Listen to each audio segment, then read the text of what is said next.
저는데 아무튼 반갑고요. 아름다운 음악 이후에 강의를 하려고 하니까 되게 부담스럽습니다. 다 무장 해제가 되셨을 텐데 갑자기 천상의 아름다움에서 그 무서운 악마들의 이야기로 이제 주제를 바꿔야 될 것 같습니다. 이야기를 통해서 여러분들께 좋은 시간 되면 좋겠다 생각이 되고요. 저도 소개받은 것처럼 한동대학교에서 일을 하고 있는 김기호 목사이기도 하고 또 교수이기도 합니다. 제가 어젯밤에 잠들지 못하고 PPT를 8장을 만들었는데 내용은 별거 아니에요. 사실 이제 어느 부분을 강의하고 있는지를 설명하기 위해서 만든 내용들이고요. 여러분 나눠준 책을 통해서 어느 부분 강의가 진행되는지 보시면서 들으시면 좋을 것 같습니다. 저도 얼떨결에 약간 아름다운 음악 가운데 무장해제되고 약간 졸리는 분위기도 있다가 올라와서 제 소개를 제대로 못했어요. 제가 늘 나오면 하는 소개가 있습니다. 기호 1번 김기호입니다. 오늘 이제 스크루테이프의 편지에 대해서 이제 말씀을 좀 드리려고 나왔고요. 여러분 잘 아시는 것처럼 루이스의 일단 제 소개 일단은 오케이. 일단 뭐 멀리서 왔으니까 소개 간단히 드리면 한동대에서 일하고 있고 CGN TV에서는 김기호 교수의 도전적 질문 합리적 대답으로 12회 변증학 강의 한 적도 있었고요.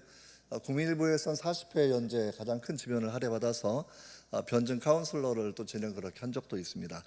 뭐 오해와 이해란 책도 있어서 수천 권밖에 안 팔린 책이긴 하지만 아무튼 변증학 책을 일반 출판사에 낸 적도 있었고, 그리고 8월 달에는 변증학 수업이라는 책이 생명의 말씀사에서 16개 주제로 나오게 되고요.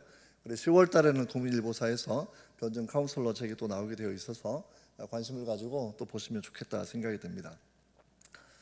오늘 순서는 앞에 제가 서론 좀 말씀드리고, 그리고 논문의 구성 내용과 동일한 부분인데 루이스가 변증학자인데 왜 변증학적 관점에서 분석하는지 아마 그런 의미를 제가 간단히 설명을 좀 드리고요. 그리고 스크루테이프의 편지 자체에 대한 변증적 주제 분석 크게 5가지를 살펴보려고 합니다. 그리고 루이스 변증학의 가장 탁월한 점이 무엇일까라는 부분을 좀 말씀을 드리고, 그리고 오늘 컨퍼런스 전체적인 주제이죠. 그래서 이 책에 대해서 가치와 유산이 무엇인지 마지막 결론 삼아서 말씀을 그렇게 드리려고 합니다.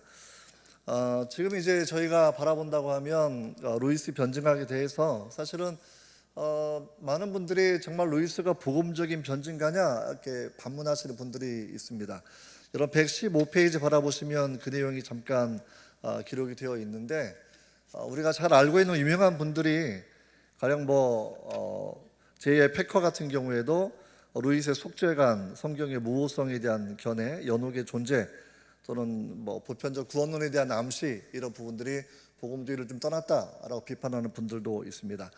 미국의 복음주의 지도자인 존 파이퍼 목사 같은 경우에도 루이스를 존중하지만 다 존중하진 않는다 이렇게 말씀을 하고 있기도 하고, 제가 좋아하는 청교도 설교가 마틴 로이드 존스 목사님, 제가 이제 학교에서도 팡세 강의를 종종 하는데 파스칼에 대해서는 성령의 불을 받은 사람이라고 극찬을 했지만 이 루이스에 대해서는 진짜 기독교인지는 모르겠다 이렇게 비평도 남겼던 분이기도 합니다.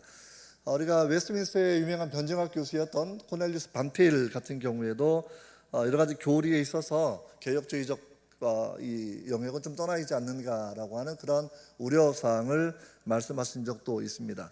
이런 배경 가운데 루이스 컨퍼런스에 제가 나오게 됐는데, 그리고 제가 루이스를 설교 시간에 어쩌면 가장 많이 인용하는 사람들 이름 중에 한 명이기도 하고요. 그리고 일반 성도들에게도 루이스의 책들을 많이 권하는 입장에서 그러면 루이스가 복음주의 변증가가 아니다라는 이런 평가에 대해서 먼저 디펜딩을 좀 하고, 그리고 오늘 강의를 전체적으로 진행하는 게 좋겠다라고 생각이 됩니다. 일단 그 루이스에 대해서 제가 말씀을 드리면 큰 결론은 분명히 복음주의 영역이 맞습니다. 몇 가지 이유가 쭉 있지만 일단 가장 중요한 것은 성경의 핵심적인 교리에 대해서 성경을 문학으로 읽어나가는 그런 독특한 특성은 있죠.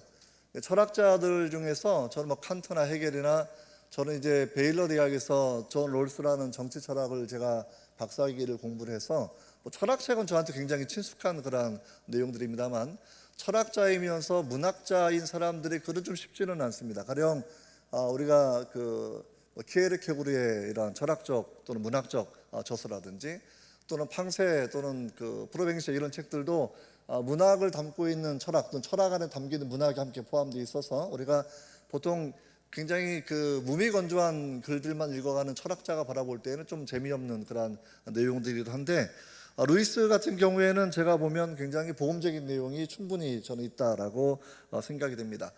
변증학자 입장에서 가장 저희하고 이제 논쟁점에 서는 사람들이 무신론자 혹은 진화론자 또는 성경 비평신학자들이 생각해 본다고 하면, 루이스는 영문학 교수였지만 그 굉장히 중요한 글들을 몇 개를 남긴 적이 있습니다. 독일의 비평신학에 대해서 굉장히 예리한 비판을 많이 남겼고, 그리고 나서 당시 유명했던 역사적 예수 연구, 비평신학자들이 또 한 단계 지나고 나면 역사적 예수 연구를 집중하는데, 역사적 예수 연구가 얼마나 비성경적이고 비역사적인 내용인지를 비판을 쭉 해나가면서 이 복음의 영역들을 설명을 쭉 그렇게 해나가고 있습니다. 뭐 문자주의자는 아니라고 이야기하지만 성경에서 말하는 아담과 하와가 최초의 인물이라는 것, 그들의 타락으로 죽음의 문제가 들어온 이런 내용들, 이런 부분들을 그대로 인정하고 있기 때문에, 또 기적, 계몽주의 철학에 영향받은 사람들, 계몽주의 철학자들, 그리고 계몽주의 철학에 영향받은 신학자들 한결같이 부활도 안 믿고 창조도 상징으로 처리해버리고 기적도 믿지 않고 이렇게 나간다고 하면, 이분은 창조 믿고 기적 믿고 부활 믿고, 그래서 복음적인 큰 틀들을 지키고 있다는 그런 차원에서 여전히 많은 크리스찬들이 너무 염려하지 않고 이 루이스의 책을 통해서 복음을 접하고 또 이해하고 또 신앙의 성장을 꾀하는 것도 저는 좋다고 생각이 됩니다. 루이스의 변증적 방법에 대해서 조금 더 부연 설명하면, 여러분 책에는 118페이지 나와 있는데, 저도 이제 변증학을 배우고 또 가르치고 살아온 지 벌써 20여 년 되고 있습니다만, 변증학은 되게 좀 이렇게 학문적으로는 아주 명쾌하게 정리가 안 되어 있는 영역이기도 합니다. 변증학자일 뿐만 아니라 문학자나 법학자나 사회학자나 철학자 모든 사람들이 변증가의 이름을 가지고 활동을 하고 있어서 굉장히 명료하게 이 내용을 정리하기는 어렵지만, 변증학 크게 고전적 변증학 또는 전제주의, 증거주의 또는 누적 사례 방식, 개혁주의, 믿음 지상주의, 신앙 우선주의, 이렇게 우리가 크게 나누어 설명을 하고 있기도 하거든요. 그중에 루이스의 변증은 사람에 따라 역시 루이스를 이게 어떤 변증학자 한 카테고리에만 속하는 게 아니기 때문에, 루이스가 또 합리성을 사용하는 차원에서는 고전적 요소도 가지고 있고, 또 이제 누적 사례라는 방식을 통해서는 이제 검증주의 영역도 가지고 있고, 그리고 인간의 심리적 상태, 갈망이라든지 기쁨이라든지 이런 내용을 통해서 설명하는 방식을 바라본다고 하면 통합적인 내용도 분명히 가지고 있어서 변증학의 다재 여러 가지 요소들을 함께 망라한 그런 입장을 루이스가 가지고 있다, 저는 그렇게 생각을 하고요. 특별히 이제 맥그레스 교수 같은 경우에는 이제 루이스를 경험주의로, 일종의 체험적 인간의 심리적 상태를 중요시하는 학자로 평가하면서도, 또 한편에서는 내러티브, 그러니까 인생의 의미, 굉장히 내가 왜 기독교가 가장 통합적이고 일관성 있고 정합적인지, 그런 기독교의 장점을 설명할 때 루이스의 그런 입장을 내러티브 변증이라는 방식으로 또 소개하고 있기도 합니다. 아무튼 중요한 건, 저는 이제 루이스는 개인적으로 많은 책들이 있지만 일단 애들 키우면서는 나의 연대기 영화 무지하게 많이 봤고요. 그다음에 개인적으로는 저는 이제 순전한 기독교도 중요한 책이지만, 저는 이제 인간 폐지라는 책, 철학을 공부한 사람 입장에서는 정말 그 책, 짧은 책인데 그 책을 영어로 제가 읽고 나서 얼마나 전율을 느꼈는지 모릅니다. 근대 철학을 쭉 분석하고, 변증학자가 마치 사도들 같은 경우에도 유대의 율법주의, 그리고 로마의 제국주의, 그리스의 사상적 배경에서 변증을 전개해 나가는 것처럼, 루이스가 그 짧은 책에 자기 시대를 읽어나가는 부분이 있습니다. 이 시대가 어떠한 영향을 가지고 있고, 그리고 어떻게 변증을 전개해 나가야 되는지, 사실은 인간의 폐지라는 그 책을 통해서 우리 루이스의 난의 연대기를 비롯해서 왜 아동 소설에 집중하는지, 결국은 교과서 문제를 집중하는 중요한 영역이거든요. 이런 맥락 가운데 우리가 오늘은 이제 제가 또 큰 은혜를 받았던 스크루테이프 편지라는 책을 중심으로 제가 발제를 하고 설명을 드리려고 합니다. 스크루테이프 편지를 읽어보면 저는 왜 마음에 깊이 와 닿았냐면, 제가 매 학기에 우리 대학 한동 대학생들하고도 이 책을 좀 같이 읽습니다. 챕터 바이 챕터를 읽어요. 편지 하나를 읽고 오디오북이 있어서 8분 정도 듣기도 하고, 책을 함께 보기도 하고, 10분 정도 그룹 토론을 하고, 또 보통 이제 한번 모이면 3개의 편지를 읽고요. 그래서 총 한 60분 정도 보낸 이후에 마지막 30분은 제가 세 개의 편지에 대한 전체적인 강의를 진행을 합니다. 근데 이 책이 가지는 큰 장점은 저 개인의 마음과 똑같은 건데 자신의 마음이 담겨져 있습니다. 무슨 얘기냐면 루이스가 그 가슴을 잃어버린 사람들이라는 큰 굉장히 중요한 단어를 남기지 않았습니까? 근데 본인이 그런 사람이 되었다가 그 되어가는 과정들, 가슴을 잃어버리는 그런 과정들이 사실 이 스쿨트의 편지에 요약되어 있기 때문입니다. 어떻게 해서 신앙을 잃어가고 있고, 어떻게 해서 교회를 떠나가게 되었고, 어떻게 해서 기도를 하지 않게 되었는지, 그리고 어떻게 해서 이제 뭐 자신의 경험이 부분 투영된 글을 바라보면서 저도 개인적으로 제가 변증학을 왜 했냐면 저도 청년 시절에 철학과 정치학 배우면서 믿음을 거의 까먹을 때를 까먹었던 그런 경험이 있습니다. 근데 돌이켜 보면 이 책의 내용이 저한테 저의 과거를 보여주는 단서들을 많이 보여주고 있습니다. 제가 학교에서도 변증학 강의 열심히 하고 있고 많은 학생들이 몰려드는 강의이긴 한데, 왜냐하면 청년 시절에 제가 믿음을 상실했던 이유를 제가 알고 있기 때문입니다. 그래서 많은 청년들이 이런 내용을 미리, 마치 예방접종을 미리 하면 병을 이겨낼 수 있는 것처럼 무신론과 진화론과 세상의 상대주의와 이런 모든 세상의 인본주의나 철학 사상들이 믿음을 좀먹어 올 때 우리가 어떻게 하면 저항하고 이길 수 있는지를 저도 개인적으로 그러한 경험을 좀 하고 있었고, 그런 단서들을 이 책이 많이 보여주고 있어서 저는 청년들에게 아주 필요한 그런 책이다, 그렇게 생각을 하고 있습니다. 그러니까 루이스의 변증적 방법의 가장 중요한 특징, 합리성도 사용하고 여러 가지 통합적 방식을 가장 사용하고 있는데, 저 루이스의 책을 통해서 제가 읽었던 가장 마음에 와 닿았던 것은 탐정의 상상력이다라는 그 부분입니다. 신의 존재에 대해서 하나님은 많은 단서들, 인간의 본성이나 자연이나 또는 여러 가지 도덕적 양심 모든 영역에 단서를 남겨놓으셨는데, 마치 탐정이 범죄 현장에 가서 범죄 현장을 재구성하고 범인을 추적해 나가고 특정한 사람을 범인으로 추적해 나가는 것처럼 우리에게 주어져 있던 자연신학의 영역이나 일반적인 물리적 세계나 또 인간의 심리적인 본성들까지 루이스의 관점에서는 신을 가리키는 단서들을 명료하게 보여주고 있습니다. 마치 탐정이 단서를 통해서 모든 것들을 재구성해 나가는 것처럼 이 상상력이라고 하는 이 부분이 기존에 가졌던 합리성과 증거나 모든 것들을 명료하게 사용을 해서 신의 존재를 찾아 나갈 수 있도록 중요한 기여를 하고 있다, 이런 내용들을 파스칼이 보여주고 있고요.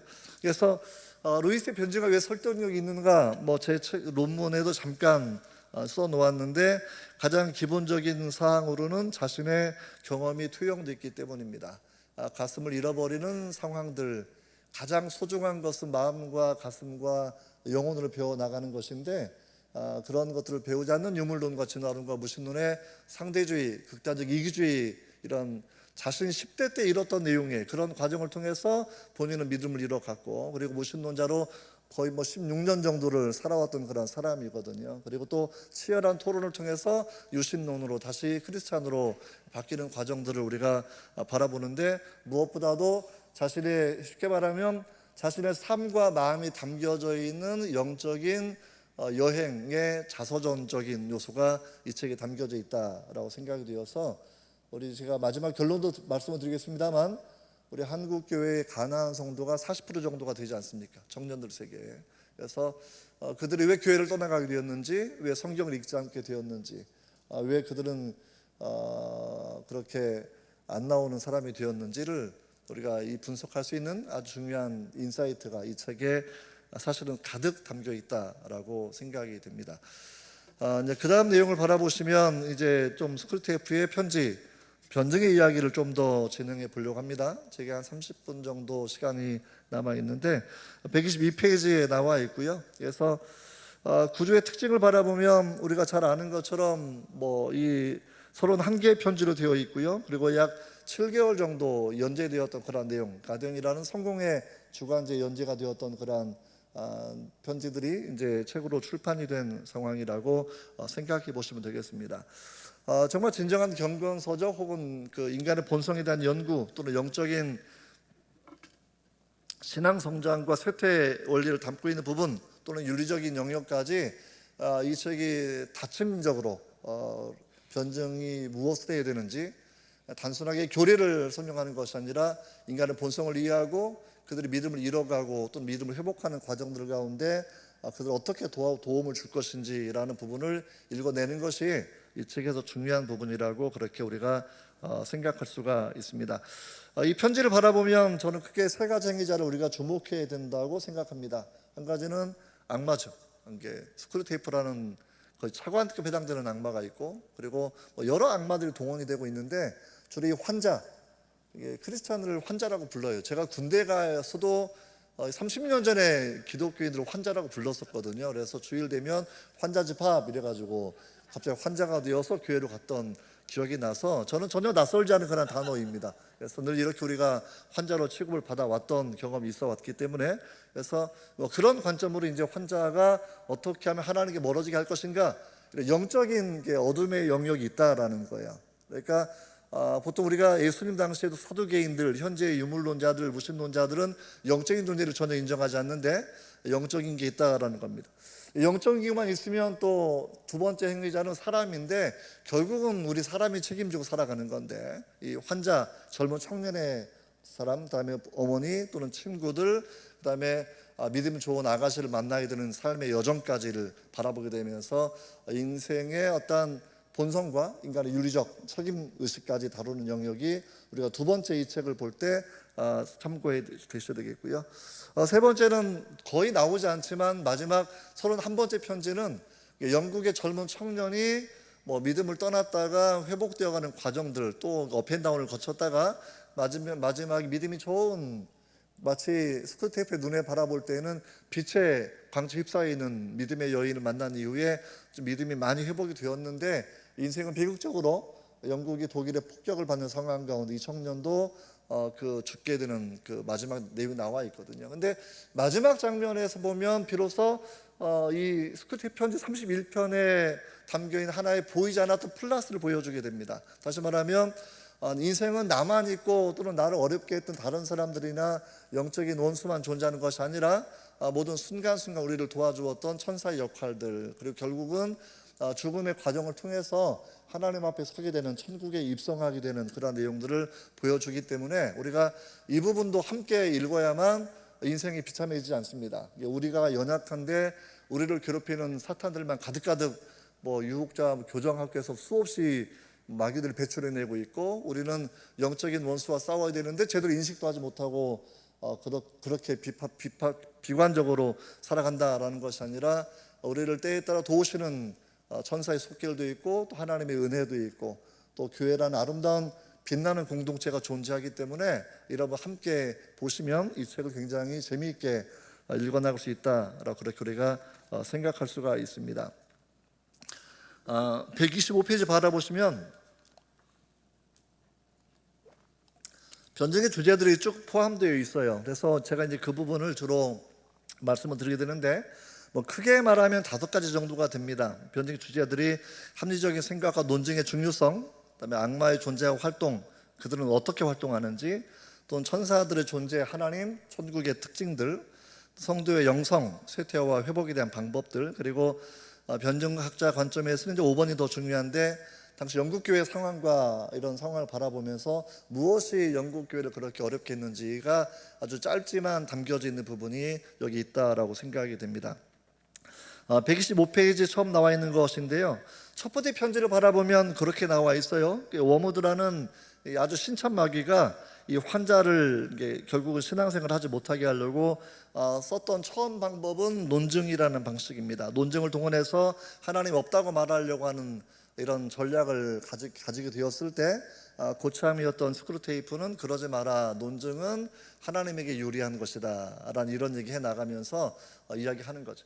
사실 루이스는 자기가 공립학교, 아마 우리로 말하면 기숙사립학교, 중고교쯤 되는 학교를 다니면서 믿음을 이렇게 되었고, 그리고 이제 옥스포드에서 아주 지적으로 영민했던 사람들과 토론을 통해서 무신론의 약점들을 깨닫고 무신론을 버리고 유신론자로, 다시 유신론자에서 하나님의 은혜로 크리스찬으로 바뀌게 되는 과정들이 있었다라는 거거든요. 그러면 편지 1편이 마치 시편 1편이 중요한 것처럼 1편이 아주 중요한 겁니다. 그래서 결국은 사탄은 논증을 통해서 우리를 멀어지게 하는 것이 아니라 결국은 우리를 선동하고 왜곡하는 것이죠. 결국 이런 맥락이고, 실제 논증을 잘 사용하게 되면 신의 존재에 이룰 수 있다라고 하는 그런 이야기를 1편 첫 번째 편지에서부터 자기 이야기를 하고 있는 겁니다. 왜냐하면 자기는 논증과 토론을 통해서 무신론을 버리고 다시 가슴이 있는 그러한 사람의 영역으로 회복되어 왔기 때문에 이게 사실은 중요한 것이다 라는 그러한 이야기를 그렇게 하고 있습니다. 사탄은 합리적인 건 아니에요. 사탄은 늘 사람을 선동하는 존재입니다. 사람을 속이는 그러한 존재라고 되어 있고, 그러니까 유물론과 무신론, 저도 학교에서 이 철학을 강의할 때 설명 쭉 해주지만 유물론은 정말 믿음의 영역입니다. 뭐 검증 자체가 안 되는 부분이죠. 우리가 뭐 칼 포퍼가 얘기한 것처럼 까만 하얀 까마귀 한 마리 찾아내면 모든 까마귀는 까맣다라는 명제가 부정이 되는 것처럼, 신의 존재를 경험한 사람의 이야기를 하나만 찾아내면 신의 존재가 없다라는 무신론은 허무한 결론에 이를 수밖에 없는 부분을 충분히 우리가 유추해낼 수 있고, 신의 존재에 대해서 우리가 경험적인 경험 사례를 통해서 내가 하얀 까마귀 봤다, 그럼 그 말 자체가 유의미한 부분이 되고, 신의 존재와 임재를 경험한 많은 사람의 이야기가 성경이나 또는 교회사 전체에 가득하기 때문에 무신론보다 유물론보다 유신론은 더 논증적이고 합리적이고 설득력이 강하다, 우리 이렇게 생각할 수가 있습니다.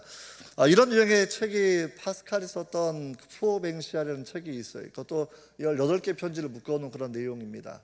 이 편지라는 부분이 아주 중요한 영역이거든요. 그 책 같은 경우에도 볼테르라는 무신론 사상가가 프랑스 한문학의 최고의 책으로 꼽는 책이 프로뱅시알이라는 파스칼이 썼던 편지입니다. 편지. 제주이트랑 싸워나가면서 어거스틴의 은총신학을 변호한 건데, 거기에 사람의 마음을 납득시키고 즐겁게 하는 그런 기술들이, 수사학적 기술들이 포함되어 있고, 아이러니, 풍자법이 포함되어 있어서 삼파술도 포함되어 있고, 결국은 이런 논증을 통해서 적의 잘못된 이론을 밝혀내고, 그리고 믿음의 원리를 설명하는데 사용되는 것처럼, 우리가 루이스의 스크르테 편지도 똑같은 그런 내용입니다. 그러니까 늘 원수의 시각에서 책이 쓰여져 있기 때문에 반대로 읽어나갈 훈련이 분명히 필요하다라는 것이고, 원수가 중요하다, 중요하지 않다, 이게 반대로 오히려 또 중요하다, 중요하지 않다라는 것이 우리 입장에서는 그렇게 평가될 수 있다라고 보시면 될 것 같습니다.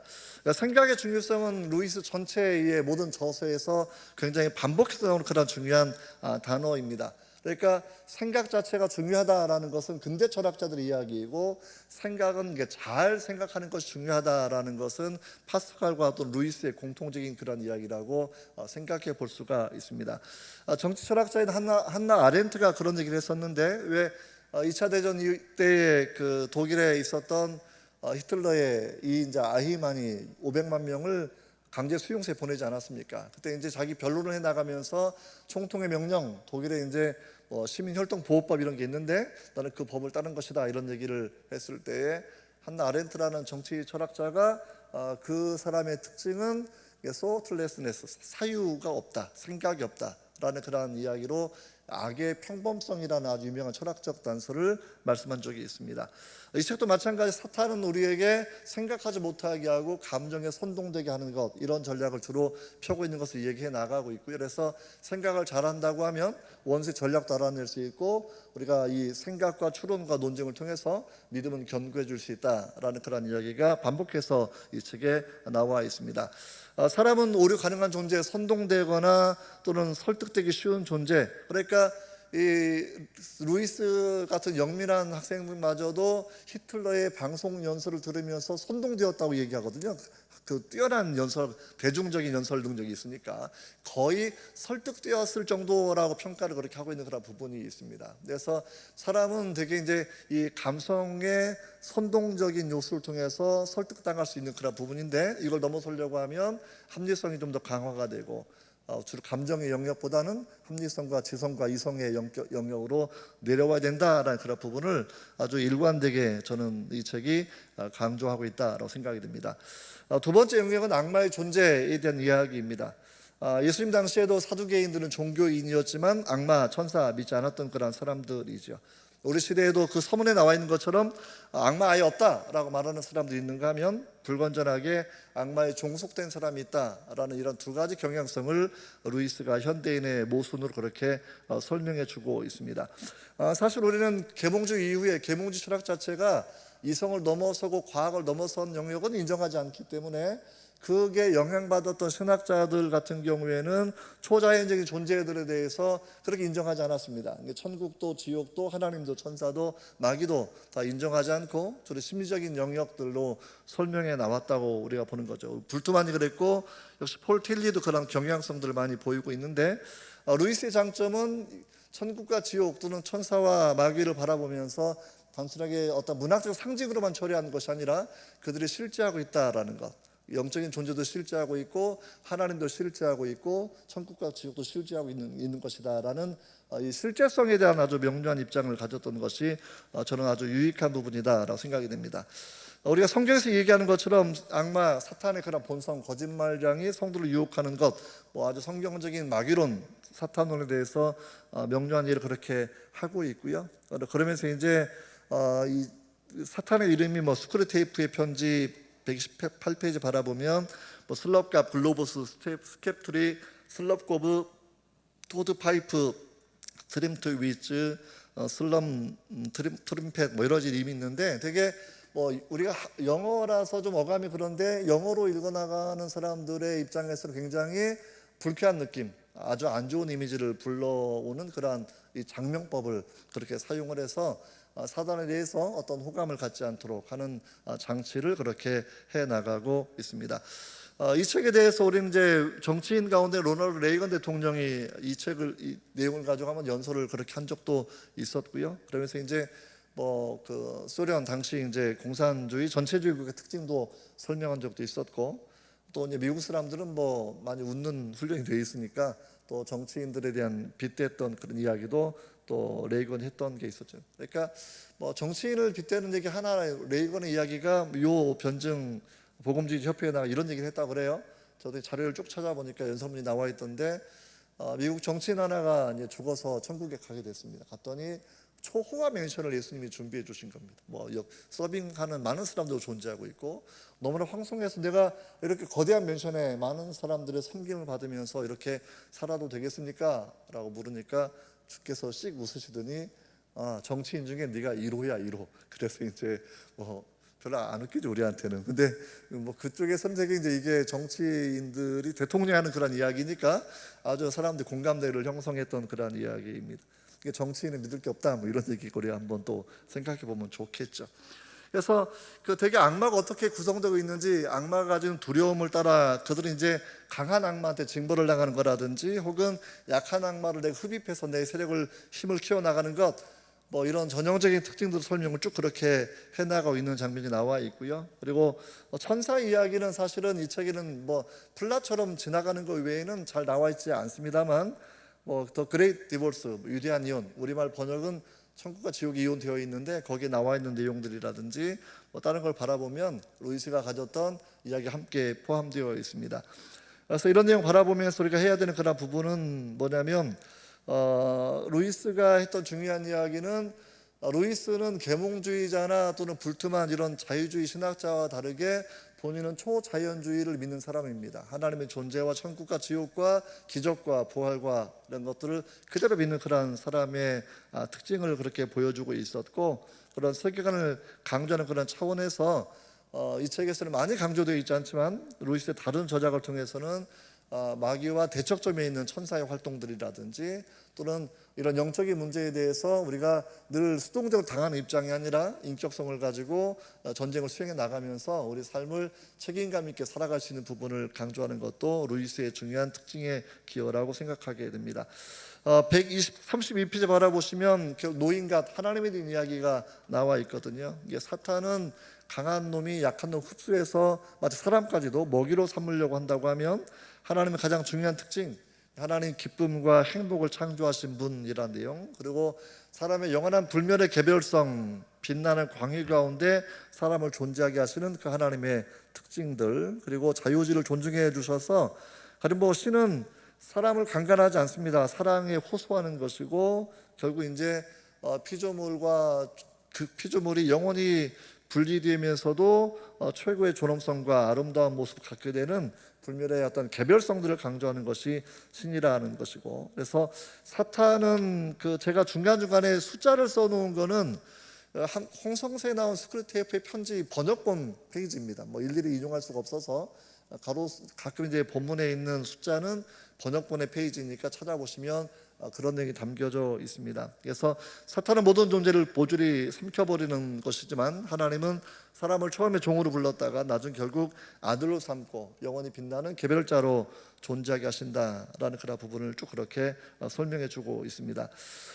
결국 이제 사람이 가지는 약한 부분은 죄의 문제인데, 자유의지와 죄와 또 연결되는 맥락들이니까 영성의 차원에서 이 책이 가지는 장점은, 당시 이제 천주교, 로마 카톨릭이나 이런 데에서 또는 이제 7가지 대죄 이야기 나와 있지 않습니까?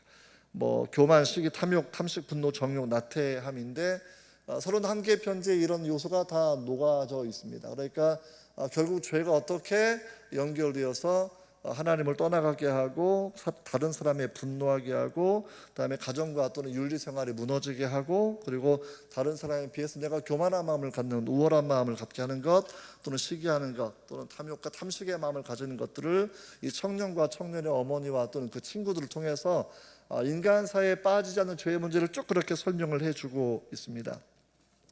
결국 이런 죄의 문제에 넘어지는 청년의 모습을 쭉 보여주면서 결국 이제 이 죄를 어떻게 우리가 이겨낼 것인가라는 그런 부분을 이게 보여주는 단편들이 쭉 나와 있는데요. 우리가 여기에서 쭉 바라본다고 하면 뭐 하나님을 진짜 열심히 찾지 않는 것, 현실주의에 많이 청년이 이제 빠져들게 되는데, 현실주의라는 거, 당장 먹고 사는 문제, 이런 문제가 영원한 세계나 하나님과 참된 진리를 잠깐 뒤로 미루는 거죠. 미루게 하는 그런 부분들인데, 뭐 지적인 나태함의 영역이다라고 생각을 하면 되겠고, 특정한 교회, 사교 클럽처럼 굉장히 이제 가령 우리나라도 큰 교회, 뭐 메가처치 이러면 이제 자기가 소속된 교회에 대한 자부심을 가지는 분들이 많이 있습니다. 많이 있는데 그런 얘기 잠깐 나와요. 그래서 사교 클럽처럼 내가 저들과 다르게 굉장히 좋은 곳에 있다라는 이야기를 하게 되면서, 이런 부분들 같은 경우에는 역시 교만, 이런 영역의 죄도 함께 포함된 것이라고 그렇게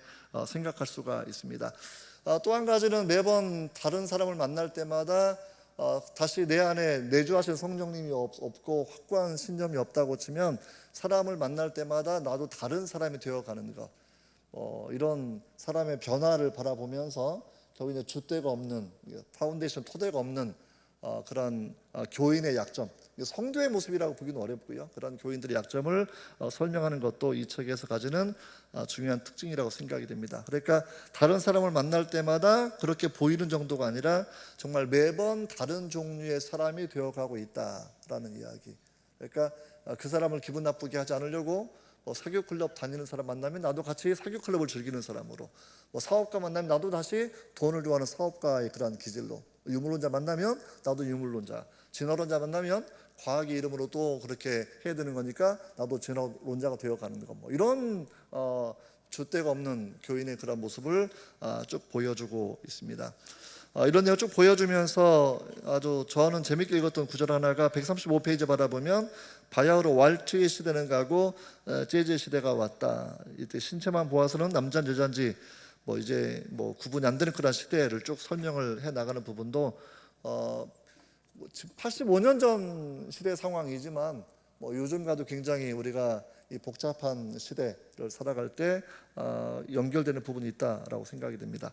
136페이지 바라보시면 기도 생활의 그런 문제인데, 기도 생활을 크게 5가지 정도로 제가 요약해 말씀을 드리면, 일단은 제가 마음에 정말 중요하게 생각했던 것은 육체의 자세와 기도는 서로 상관이 없다. 그러니까 사실 우리가 운전할 때도 기도하고 누워서 다 기도하긴 하는데, 사람은 양서리와 같아서 몸과 영혼이 상호간에 깊은 영향을 주고받는다라는 것은 굉장히 탁월한 통찰이라고 생각이 됩니다. 다른 기도도 하나님 다 들으시겠지만, 내가 경건하게 무릎을 꿇고 또는 진지하게 하나님 기도했을 때 이런 육체의 자세와 영적인 경건성, 기도의 어떤 질이 연결된다라는 그런 부분은 우리한테 굉장히 좋은 영향이 있다고 생각이 되고요. 기도가 실패하는 이유, 이게 점점 기도하지 않게 하는 건데 뭐냐면 이주된 감정. 지금 제가 신앙 감정론 에드워즈 책을 통해서 읽었던 그런 내용인데 성령이 주시는 감정이 있고요. 내가 만드는 감정이 있습니다. 그래서 내가 만든 감정을 성령이 주시는 감정의 영역으로 착각하는 순간에 사실은 믿음이 식어지고 부흥도 식어질 수밖에 없는데 루이스 동일한 그런 이야기를 그렇게 진행해 나갑니다. 그래서 자신이 받는 감정에 충실하도록 그렇게 사람을 유도해 가는 거죠. 자신이 스스로 사랑, 용기, 용서받음 이런 감정을 위조하게 만들고 위조된 감정 가운데 만족하게 만드는 것, 이런 내용들. 또 한 가지는 헛개비 예수, 헛개비 하나님. 그러니까 진짜 인격의 하나님을 만나는 것이 아니라 내가 만든 가상의 존재로 신을 만들어 놓고 내가 그 신을 알고 있다고 착각하는 것이라는 겁니다. 진짜 하나님을 아는 게 아니라. 제가 2002년도 미국에서 있었을 때 11월 달인데 존 롤즈라는 분이 돌아가셨어요. 제가 미국 가기 전에 이미 롤스 정치 철학책을 2권을 번역하고 미국에 이제 갔었는데 뭐 이미 학부 논문, 대학원 논문도 롤스 논문을 썼었죠. 나중에 박사도 썼지만. 근데 롤스가 돌아가셨다는 얘기가 라디오 방송에 막 나오는데 차를 세워놓고 한참 생각을 했어요. 제가 뭐 롤스의 아내나 롤스의 자녀들보다는 롤스를 철학적으로 많이 알 겁니다. 내가 성경만큼 많이 알았던 책이 그 사람 책인데, 근데 롤스를 많이 알지만 저는 롤스를 인간적으로 아는 건 아닙니다. 롤스랑 커피 한 잔 마셔본 사이가 아니고 그분의 책만 알았던 것이죠. 이런 거예요. 그러니까 진짜 예수, 진짜 하나님 모르고 자기가 만든 위조된 팬텀 같은, 헛개비 같은 하나님을 만나게 되면 주님이 하시는 말씀은 똑같은 얘기하는 겁니다. 내가 너를 도무지 알지 못한다. 근데 이 이야기를 사실은 뭐 마틴 로이드 존스나 스펄전이나 루이스나 조나단 에드워즈나 사실은 같이 하고 있어요. 그렇게 이런 자신이 만든 감정들, 자신이 만든 위조된 신 개념들. 또 저한테 기도에 대한 중요한 통찰은 이 책에서는 어머니를 위한 추상적인 기도. 근데 어머니가 리마티스 관절염 아픈데 또 그거는 기도하지 않아요. 또 한편에서는 자녀를 위해 기도하는데 막상 자녀 보면 화딱지부터 막 나오는 것들. 멀리 있는 인류를 사랑할 수 있는데 동네 사람은 사랑하지 못하게 하는 이중적인 모습들. 이것이 이제 기도를 실패하게 만드는 스크루테이프의 전략으로 나와 있다라는 겁니다. 그래서 정말 기도가 무엇인지를 깊이 있게 통찰해보고, 생각보다 루이스는 어머니가 암으로 돌아가시게 되면서 응답되지 않는 그런 기도에 대한 아픔을 가졌던 사람이고, 그런 10대 초반에 가졌던 그 마음이 무신론자로 살아갈 때 가졌던 마음의 트라우마처럼 상처입니다. 그러니까 그런 관점을 가지면 몇 개는 기도가 응답된 적이 있었겠지만 그것마저도 물리적으로 그냥 뭐 우연히 이루어졌겠지라고 스스로 잘못된 설명해 나가면서 초자연적인 존재가 우리 삶에 개입하시는 기도응답, 이런 부분을 외면하는 내용을 그렇게 살펴보게 됩니다. 또 한 가지 내용은 지역교회와 보편교회를 헷갈리게 하는 그런 부분들인데요. 뭐 종교개혁가도 그런 얘기를 많이 하셨습니다. 뭐 카톨릭은 뭐 캐톨릭 철치니까 하나의 공교의 개념을 가지고 있다고 하면, 종교개혁자들은 지역교회와 보편교회, 눈에 보이는 교회와 보이지 않는 교회가 다르다, 이런 얘기를 해 나가고 있는 건데, 주로 이제 그 혼동의 전략인데 옆에 있는 사람, 마음에 안 드는 사람들을 바라보면서 교회의 영광스러운 모습은 전혀 생각하지 않고 단순한 건물, 단순한 사람으로 바라보면서 그 교회를 떠나가게 만드는 전략들을 악마가 하고 있고, 그런 거에 너무나 쉽게 감염되어서 다른 사람 때문에 교회를 떠나는 그런 현상들을 이 책에서 많이 그렇게 보여주는 것도 나와 있고, 나중에 교회 감별사나 설교 비평가가 되게 하는 것도 굉장히 이제 고차원적인 스크루테이프의 신앙을 상실하게 하는 그런 전략이라고 그렇게 생각할 수가 있습니다. 그 다음에 이제 내용을 좀 정리 한 5분 내에 끝내야 될 텐데, 루이스의 변증학의 탁월한 점이 뭐냐라고 얘기했을 때, 제가 보는 관점에서는 루이스가 여전히 약간 문자주의자도 아니고 이게 중간쯤이라고 말하실 분들도 많이 있지만, 제가 볼 때는 전형적으로 복음주의 영역이 있다고 생각하는 기준 한 가지는 불트만의 비평신학에 대해 굉장히 예리한 비판을 전개했던 사람입니다. 그 내용 자체를 제가 세밀하게 설명드릴 수는 없지만, 영문학자 입장에서 불트만의 전교 소설에 대한 그 구분할 실력이 없는 걸 바라보면서 자기는 소설을 쓰고 수없이 소설을 읽어본 사람이라 자기의 관점으로 바라보면 사복음서는 전기문인데 전기문을 읽어보고 소설화하고 이렇게 하는 신학자를 바라보면서 그들의 어떤 식견의 문제가 있다. 그들은 제대로 문학과 소설을 판별하지 못한다라고 얘기하면서 그런 비판들, 결국 영국교회 약해지는 모습을 본인이 이렇게 생각을 하는 거죠. 이게 어떻게 편지 가운데 뭐 어떤 내용이 있냐면, 옛날에는 목사가 성도를 바라보면서 왜 이렇게 믿음이 없대? 라고 걱정을 많이 했다고 치면, 그 편지의 내용 가운데에서는 성도들이 목사의 믿음 없는 것에 대해서 걱정하는 그런 시대라는 거죠. 그리고 왜 목사들의 믿음 없음이냐라고 했을 때는 비평신학이나 당시 역사적 예수 연구는 사실은 복음서를 떠나가게 만들고 그 다음에 성경의 영감성을 떠나가게 만들기 때문에 결국은 성경을 그대로 믿는 신앙인의 입장에서는 그런 신학을 배운 사람들은 신앙인의 영역이 이미 아니라는 겁니다. 이런 평신도 변증가와 신자 입장에서 루이스의 관점이 당시 영국의 성도 가졌던 그 입장을 저는 투영해주고 있다. 사실 이 고민은 스펄전 목사님이나 마틴 루터 존스 목사님 똑같은 얘기하고 있거든요. 영국 교회가 왜 약해지느냐라고 하게 되면 당시 독일의 비평신학을 공부하고 역사적 예수 연구를 공부한 사람들이 결국은 성경이 없는 예수, 또 성경을 믿지 못하게 하고 부활, 창조, 노아 홍수 다 믿지 못하게 하는 건데, 그게 이제 오히려 믿음을 떠나가게 하고 있는 것이다, 이런 이야기를 했던 우려사항도 루이스가 함께 그렇게 보여주고 있습니다. 그러면서 이제 제가 루이스의 이야기를 쭉 바라보면서 처음에 언급을 드렸습니다만, 문자주의자가 아니라고 이야기하면서도 그 모든 인류는 아담과 하와의 자손이라고 이야기합니다. 아담과 하와의 타락을 실제 사건으로 그렇게 이해를 하고 있고, 노아의 홍수도 실제 사건으로 이해를 하고 있고, 예수의 성육신과 그분의 부활도 실제 사건으로 이해를 하는 이런 차원에서는 루이스는 전형적으로 복음주의 영역에 속해 있는 그런 분이다라고 생각이 되고, 다만 이제 구분할 것은, 우리가 주님의 비유도 바라보면 부자와 거지 나사로 그러면 이제 음부와 낙원에 서로 대화를 주고받는데, 그건 문학적 비유이지 실제 대화가 가는 건 아니거든요. 그러니까 영문학자인 루이스 썼던 많은 부분들은 그냥 문학으로 읽어나가면 되는 거지, 우리가 그 안에서 교리적 논쟁을 벌일 필요는 없다라는 이런 부분을 우리가 유념한다고 하면, 루이스는 저는 여전히 왜냐하면 자신의 그 경험이 요즘에 세속화된 그런 사회라든지 또는 이미 후기 기독교 이런 사회 가운데서 성경을 믿지 않고 교회를 떠나가는 많은 사람들에게는 굉장히 유익한 교훈을 주는 그런 책이다라고 생각이 됩니다.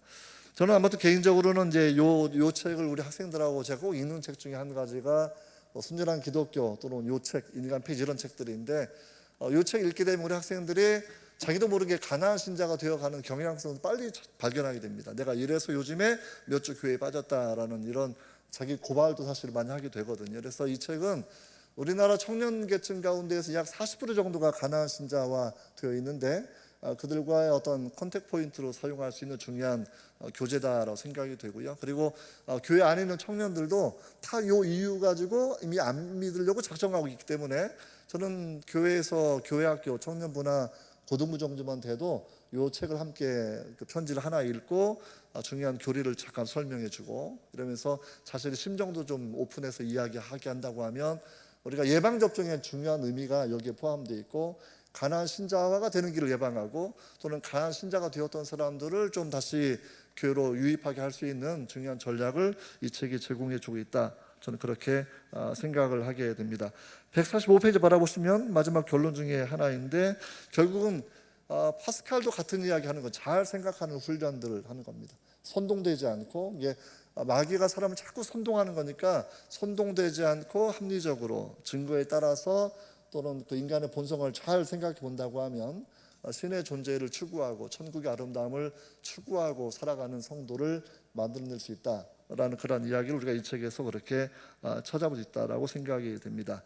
요즘처럼 초자연적인 세계 인정하지 않는 게 대부분의 그런 시대이기도 한데, 제가 이런 시대에 루이스가 그 자체로 하나님과 천사, 마귀, 천국, 지옥에 대한 실제성들을 언급하는 것만으로도 굉장히 중요한 교육적 교재로 우리가 사용할 수 있다라고 생각이 되고 있고요. 그래서 마지막 활용법은 제가 늘 어려운 건 아닙니다. 그냥 편지 하나 읽고 10분 잠깐 서로 그룹 토의시키고 이렇게 하면서 한 두세 가지 묶어서 마지막에 교역자가 나와서 전체적인 이야기를 진행해 나가면 제가 사용해 본 바에 의하면 많은 대학생들이나 고등학생들은 굉장히 큰 도움을 받습니다. 내가 이렇게 해서 요즘에 기도 안 했어요. 이렇게 다른 사람 때문에 내가 교회를 떠나려고 했었어요라는 그런 이야기를 쭉 하고 있기 때문에 영적인 어떤 골짜기에서 다시 회복할 수 있는 Man without chest 이런 사람을 Man with chest 가슴이 살아있는 그런 사람으로 회복하는 과정을 담고 있는 그런 중요한 책이 저는 이 책이라고 생각하고요. 뭐 책을 안 읽는다는 소문이 계속 오전부터 나오고 있는데 정말 읽어보신 후회하지 않을 책이라고 생각이 됩니다. 꼭 읽어보시고 정말 청년들에게 중요한 교재로 저는 사용되면 좋겠다라고 생각합니다. 네, 시간이 다 돼서 기호 1번 김기호 물러가도록 하겠습니다. 감사합니다.